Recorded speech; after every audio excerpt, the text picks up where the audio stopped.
Protect us, guide us, cover us with your most precious blood. In Jesus' name we pray. Everybody say amen. Let's do this. Let's go, let's go, let's go. So intro. Oh, dun na.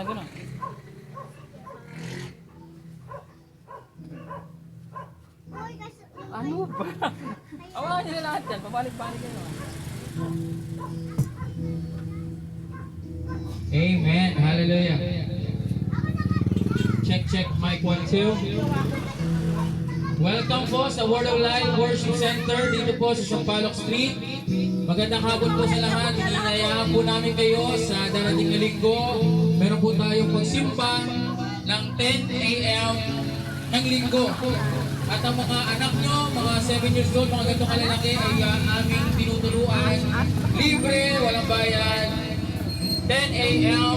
At ang mga nanay at tatay, inibitahan namin, lolo, lola, apo, mga anak, ay aming inibitahan sa ating simbahan sa Word of Life Worship Center.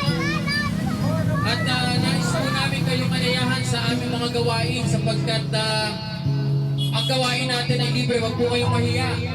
Tanggalin niyo po ang hiya.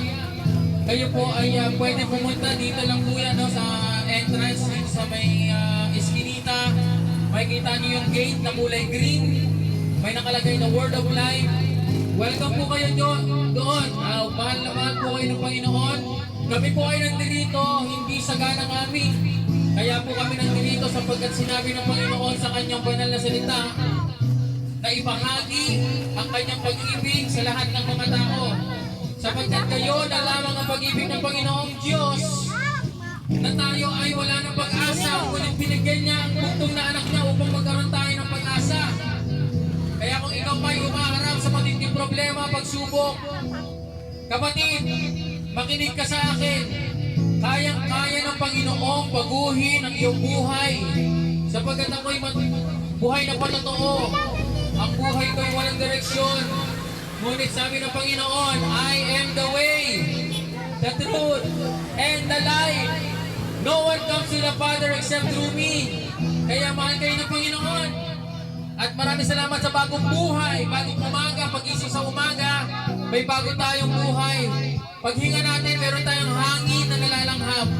Kaya huwag tayo makakalimot magpasalamat sa Panginoon sapagkat siya'y karapat-dapat, siya'y dakila, at karapat-dapat na pasalamatan. Nais ko pong hayaan kayo makinig sa isang awitin. Kakantahan po tayo ng ating Sister Charm. At makinig po tayo sa awitin. At mamaya,